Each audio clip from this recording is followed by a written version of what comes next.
retrouve pour le plateau de l'invité. Merci de rester fidèle au programme du soir. C'est une votre bienvenue si vous nous rejoignez dans ce numéro consacré au Sénégal. Macky Sall dans une position de plus en plus intenable. Et pour en parler ce soir, Luc Abaki, notre invité. Bonsoir Luc et bienvenue. Bonjour Guillaume, bonsoir à tous les fidèles téléspectateurs. Avec vous aujourd'hui, nous parlons de la situation au Sénégal.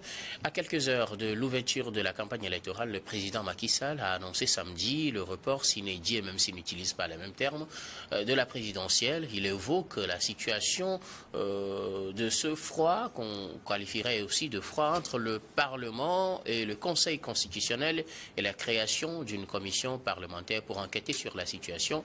Raison pour laquelle Macky Sall a décidé de reporter la présidentielle, s'en sont suivis des élections ou bien un vote au Parlement, des émeutes ou des affrontements entre manifestants contre ce report de la présidentielle et les forces de l'ordre et de sécurité. D'ailleurs, au Parlement, les députés de l'opposition ont dû être évacués par les gendarmes de la salle pour pouvoir permettre aux autres députés de voter cette nouvelle disposition qui permet au pouvoir de rester en place jusqu'à décembre 2024 pour organiser une nouvelle élection. Quelle est votre réaction à chaud sur cette situation, ces derniers rebondissements de l'actualité au Sénégal? Non, c'est pas étonnant quand ça vient du président Macky Sall, parce que bon, vous l'avez connu, vous avez vu qu'il a toujours évolué de contradiction en contradiction, et vous voyez le prétexte sur lequel il s'appuie aujourd'hui pour reporter une élection présidentielle qui achève, ou en tout cas qui permet de donner mandat à un autre électeur.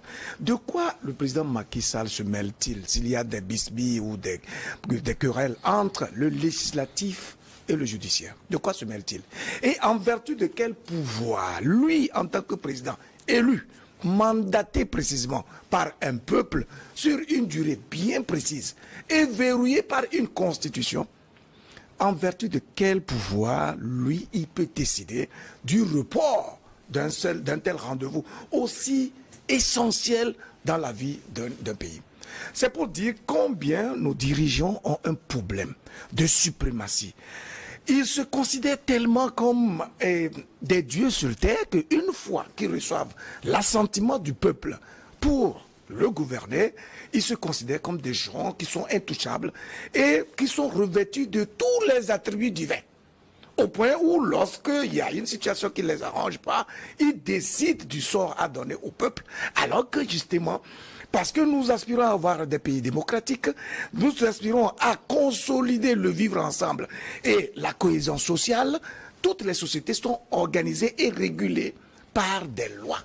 Voyez-vous? Et donc, le président Macky Sall, malheureusement, se montre tellement incohérent qu'il conforte le sentiment qu'en fait, ce qu'on appelle la politique aujourd'hui, c'est tout ce qui rime avec l'indécence, l'immoral, la supercherie, les subterfuges, la lâcheté, et tout ce qu'il y a donc de superficiel et qui ne rend pas compte de la fertilité de l'être humain et tout ce qui devrait pouvoir l'élever et le distinguer, bien sûr, des autres espèces de la nature. C'est quand même dramatique, surtout que le Sénégal est quand même un modèle démocratique qui inspirait confiance.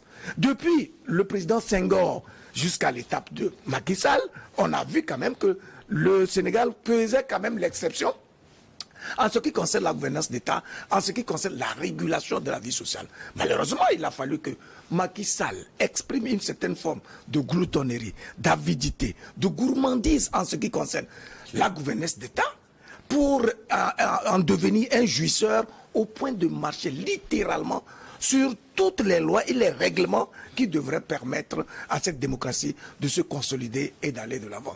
Vous avez vu, depuis qu'il a commencé à manifester ce désir-là, on le soupçonnait de vouloir faire un troisième mandat. Apparemment, il y a eu tellement de goulots d'étranglement, des difficultés. Il n'a pas eu donc à être adoubé de ce point de vue. Alors maintenant, il cherche quoi? Des ruses pour pouvoir rallonger son séjour dans le fauteuil présidentiel. Pourquoi?